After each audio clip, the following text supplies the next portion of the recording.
Lay me low, lay me low, lay me low, where no one can see me and where no one can find me, where no one can hurt me.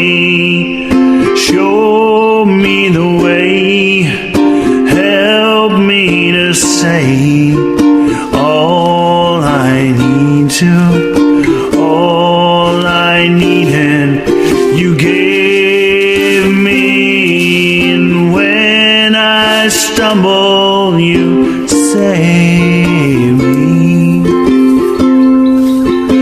Lay me low, lay me low, lay me low, where no one can see me and where no one can find me, where no one can hurt me.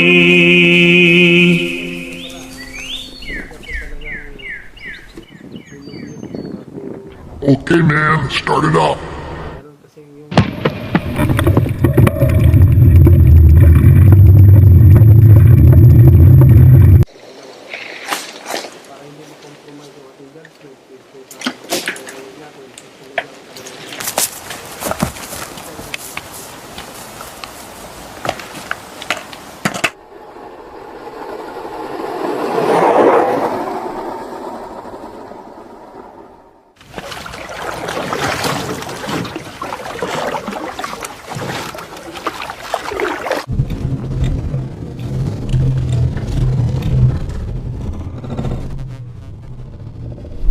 In my area, many parking locations are near major roads and might not be safe. I don't want to return from camping to find my car stripped or worse yet, gone.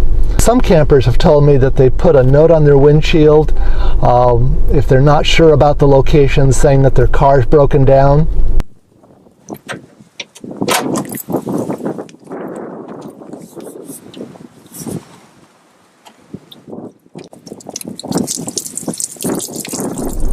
Anyway, right now I am at a good parking lot and it's about time for me to get out.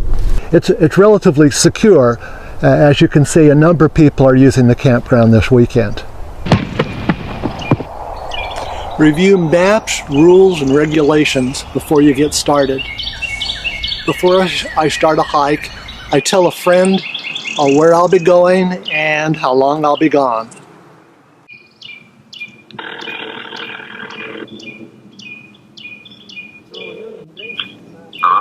Hi, Bob. I'm hiking the Lone Star Trail near Stubblefield, trailhead number 6, and I'll be gone overnight. I just want to let you know in case something happens. I'll call you when I'll call you when I get back sometime tomorrow afternoon.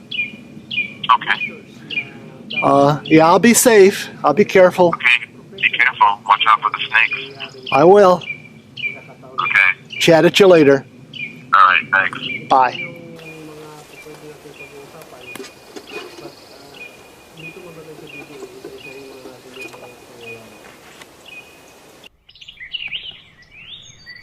Kung mapapansin nyo guys, yung suspect natin, katulad ng paulit-ulit yung sinasabi dun sa iba na... You look familiar. Are you one of the YouTube guys? Yeah, I'm Ken. I think I've seen some of your videos. Oh, cool. I'm Mike Williams.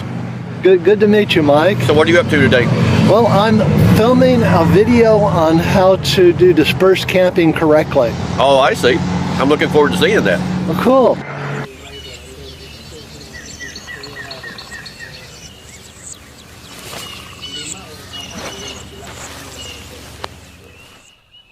Ang settings nito, the way I see it, is isa siyang convenience store. So, himay-himayin natin. Throw the frisbee, that's cool. When entering an area where you want to be stealth, it's important to not draw attention. For example, if I'm in a day use area, I don't carry a large backpack with a sleeping pad unless I want to arouse suspicion. Likewise, I don't walk the trails wearing camouflage clothing, and in particular, I don't wear a camouflage leaf suit like this one here in a city park. I did that once. I was taking pictures in the bushes at these birds out here, but the folks who walked by thought something else was happening, and I got all sorts of questions and weird looks. Now I save my camouflage leaf suit for off-trail. Bob 808 Knight tells me that if he's in an area where people are fishing, he puts fishing gear in his car and wears gear similar to what everybody else is wearing when they're fishing. And so he blends in. Blending in, however, is just a general rule. Some people are successful at doing just the opposite. Being so totally outrageous, so different, so obnoxious that they are ignored. This is called somebody else's problem. Yes, the psychologists have found that somebody else's problem, or SEP, actually works. What happens is our brain simplifies the situation and doesn't want to deal with it. It doesn't let us see it. It edits out that situation just like a blind spot. Look at the references down below on SEP. It's something worth knowing about, although it may be a little risky to try.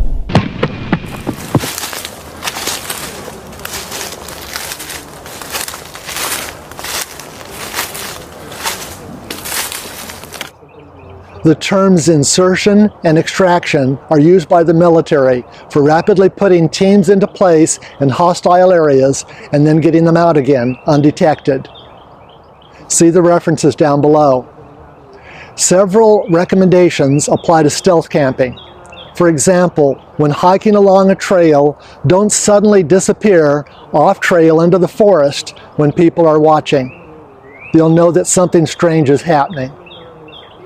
In general, the safest time to not be detected for setting up a stealth campsite is at twilight. That's when the light levels are high enough to set up camp, but low enough to make detection difficult.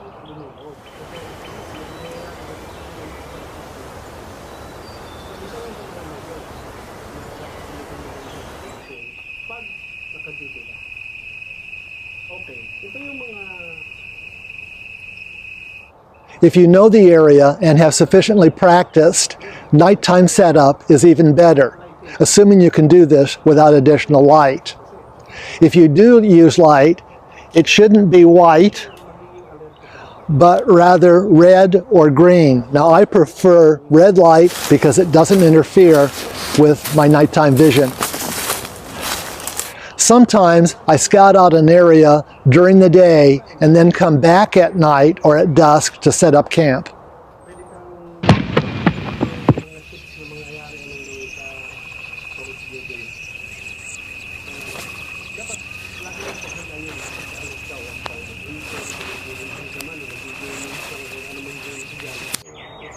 Military Special Ops Forces have extensive tactical experience that requires being invisible to the enemy.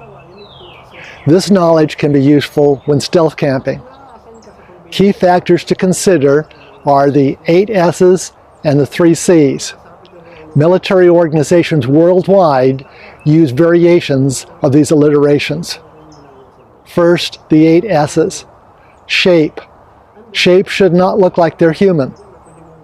Second, shine. Shine on objects are a dead giveaway that something unusual is present. Silhouette. Silhouette should look like the surrounding area. Saturation. Colors should be drab and earth-toned. Shadow. Shadows are also a dead giveaway. Many prey animals, for example, are particularly sensitive to shadows from predators. Still. Be still. If there is movement, it should follow what the vegetation is doing, perhaps moving back and forth slowly. Silent. Sound travels a long way. Be quiet. No talking. No batoning. If you do make sounds, it should mimic the wildlife or the vegetation. Spacing. If several people are being stealth, they should separate themselves in the same way that wildlife do, or that the vegetation is separated. Now let's consider the 3 C's. First, cover. Natural vegetation is the best cover.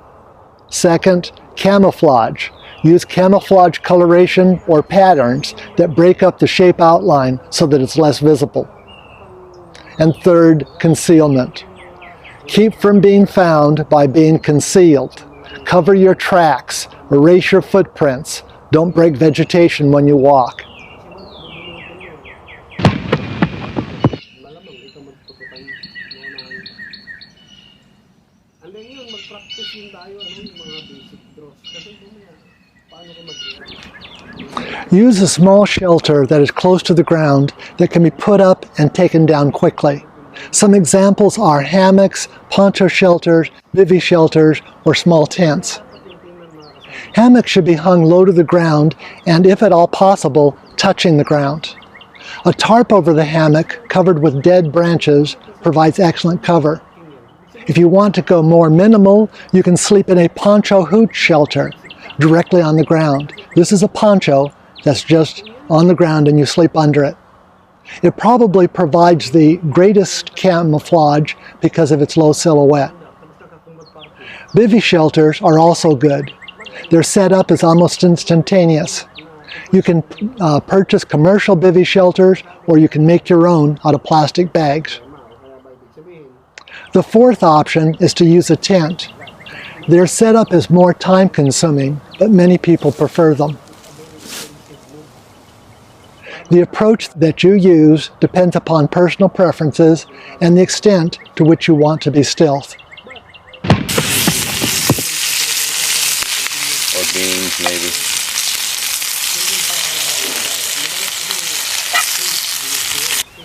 Good morning, ma'am. Good morning. The smell of food and smoke from a fire are dead giveaways of your presence. Food is best eaten in a different location from your campsite. Bringing food that may be eaten cold is something that you may want to also consider. If you do make a fire, it should be small. Historically, many cultures use small pit fires. The Dakota pit fire is a particularly good one because it provides a concentrated heat source and reduces the fire signature because the fire is below ground. There is a second hole that provides the draft so that there's very little smoke. Small stoves work very well because they don't heat the ground, reducing heat signature.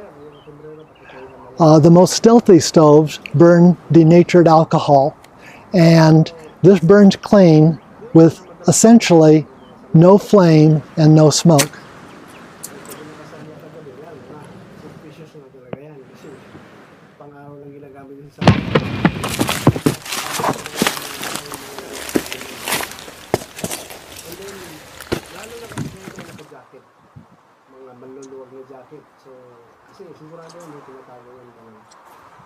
The guideline for low-impact backpacking is to leave nothing but your footprints.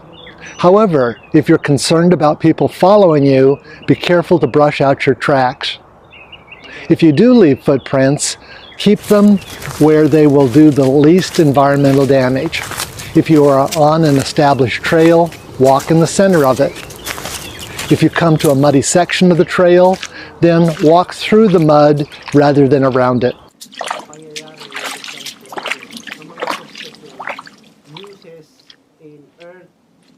When walking in an area without established trails, the approach is almost the opposite.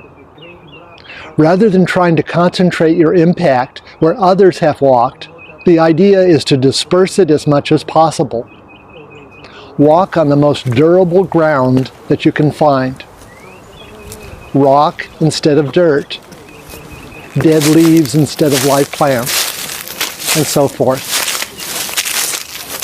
Be mindful of the wildlife that you may encounter along the way.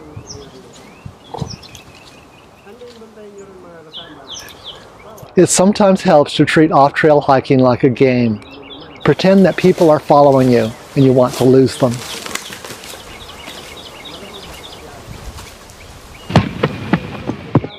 Halimbawa, namita ka, kaya ba nag-greet ka, nag-greet ka, hi sir, good morning, good evening, good afternoon.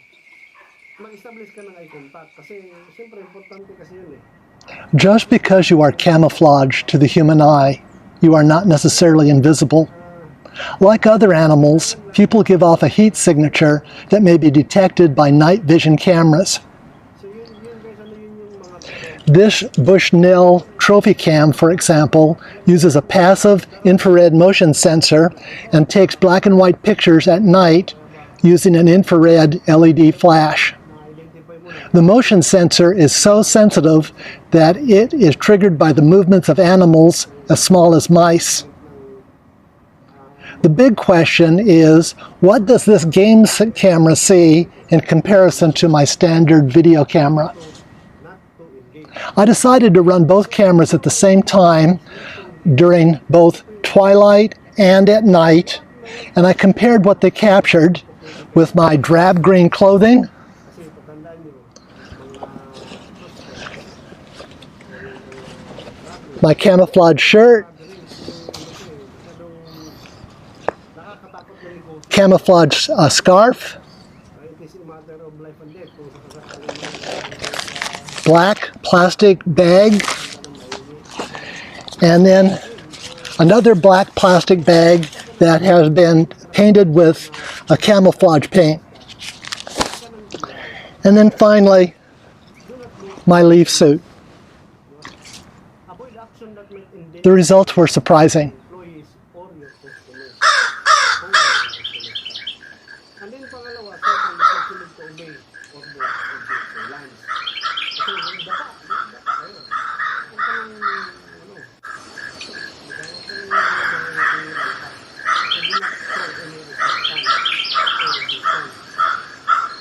third is, kung may pagkakataon, just mag-explain ka.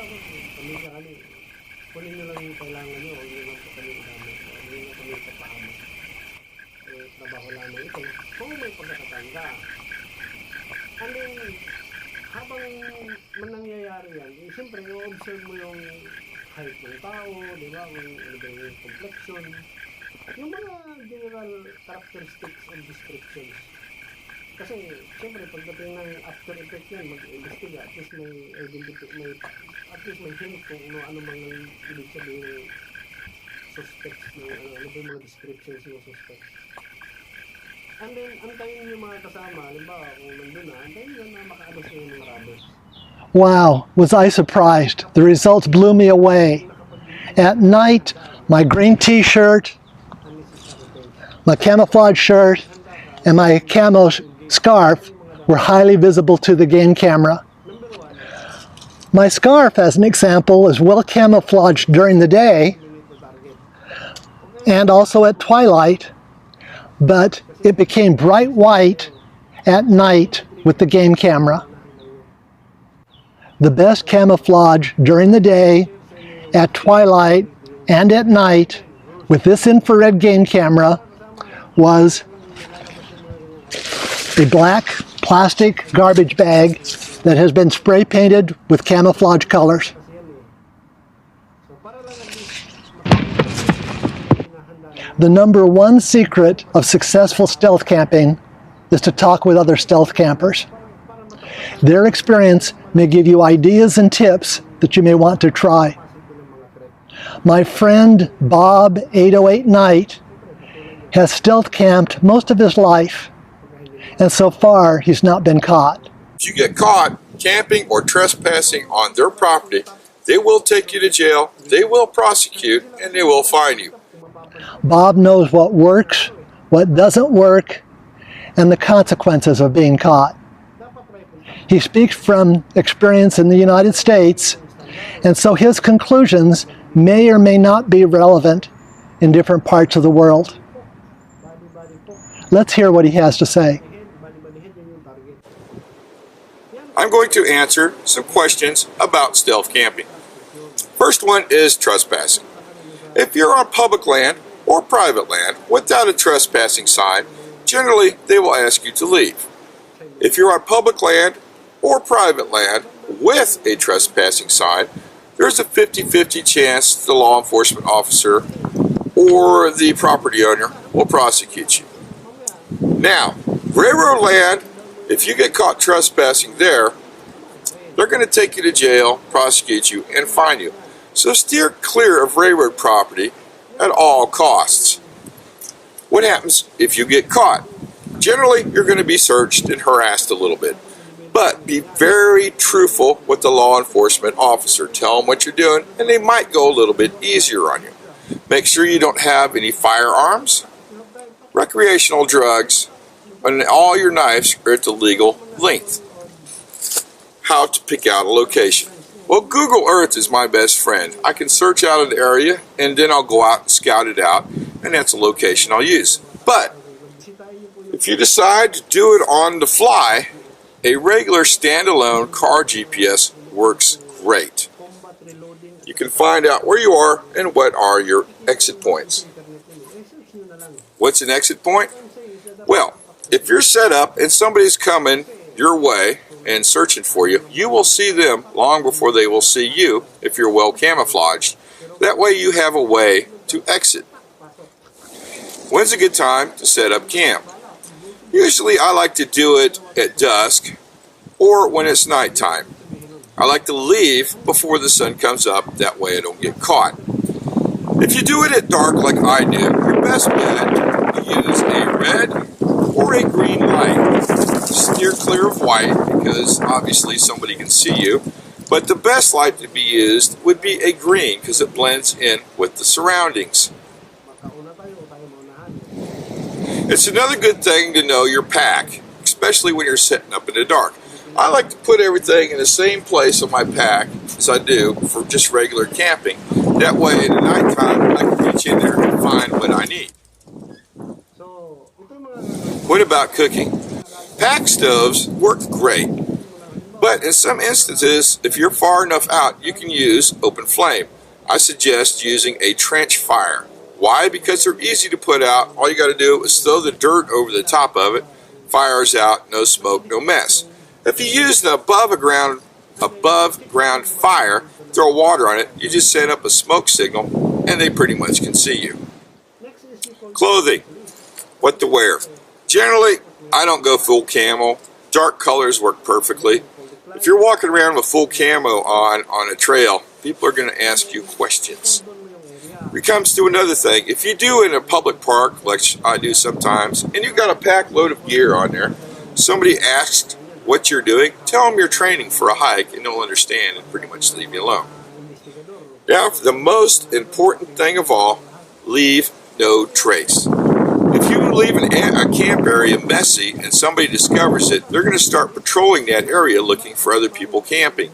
And you're just going to ruin it for the next guy. Because the laws and protocols for stealth camping vary by country and location, some of Bob's suggestions may or may not be useful to you. It's up to you to decide what you want to do and how far you want to carry the idea of being stealth. Stealth camping does not necessarily mean illegal camping. Until next time, peace.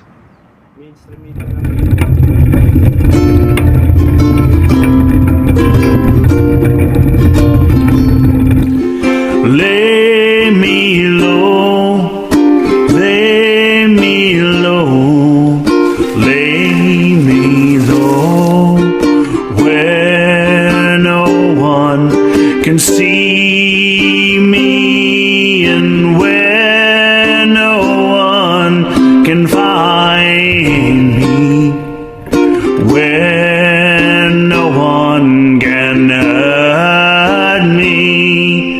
Show me the way, help me to say all I need to, all I need, and you gave me stumble